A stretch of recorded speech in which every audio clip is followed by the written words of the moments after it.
5 ఏళ్ళు నన్ను ఓడగొట్టి ఇంట్లోనే కూర్చోబెట్టారు కదా, వద్దంటే బలవంతంగా ఎమ్మెల్సీ ఇచ్చారు. నేను అప్పటి కూడా అడిగిన, నాకు ఎంపీ క్యాండిడేట్గా నన్ను డిక్లేర్ చేయండి, నేను ప్రజల మధ్యలో ఎక్కడైతే ఓడిపోయినా అక్కడే ప్రజల ప్రేమను గెలుచుకుంటా అని చెప్పిన. అవకాశం ఇవ్వలే, నాకు తిరగనీయలే.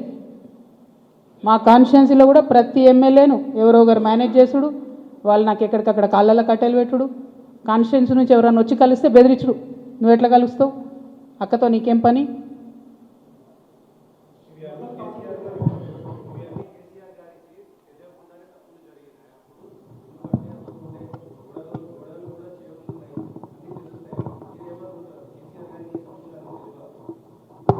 నేనేమంటున్నా బ్రదర్, కేసీఆర్ గారికి తెలుసా తెలియదా కేసీఆర్ గారు చెప్పాలి.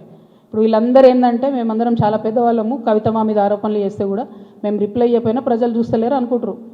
విఘ్నత అని హరీష్ రావు గారు అట్లే అంటారు. కేటీఆర్ గారు ఆయన ఎప్పుడు చెప్తాడో నాకు తెలియదు, నాకు సంబంధం లేదు. నేను కంపెనీ పేర్లతో సహా చెప్తా, ఎవరెవరి కంపెనీలకు లీజ్ ల్యాండ్స్కి అవుట్ రైట్గా చేంజ్ ఆఫ్ ల్యాండ్ యూజ్ చేసి కన్వర్షన్ చేసి ఎవరికి ఇచ్చినో నేను చెప్తాను. సంతకాలు ఎవరు పెట్టిరా లేదా వాళ్ళు చెప్పాలి ప్రజలకు. చెప్తే షూర్ సంతోషం. ట్రాన్స్పరెన్సీ కదా ప్రజలు కోరుకునేది.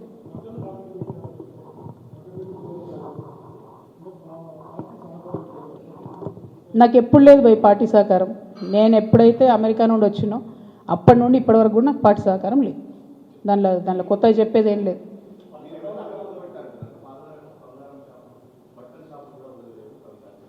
ఆయన పాపం ఆయన వాడుకుంటుర్రే, ఆయన ఎనుకో గుంటనక్కు ఉంది, ఆ గుంటనక్క ఆయన రెచ్చగొట్టి వాడుకుంటుంది. టైం వస్తే చెప్తా కదా, ఆ గుంటనక్క చెప్పిన కదా, ఏదైతే సెయింట్ గోబెన్ ల్యాండ్లో ఒక అధికారి ఇప్పుడు రెడీగా ఉన్నాడు చెప్పడానికి సిబిఐ దగ్గర ఈడీ దగ్గర, అప్పుడు తెలుస్తుంది వాళ్ళకి. నేను ఒకటే క్లారిటీగా చెప్తున్నా, మీరు ఎంతోసేపు నన్నేదో చేద్దాం, ఆడపిల్ల కదా పాపం భయపెడితే బెదురుతుందేమో అనుకుంటారేమో. కుదరదు బాస్, కుదరదు. ఇది మారింది, పాలిటిక్స్ మారింది, టైం మారింది, అట్లా కుదరదు.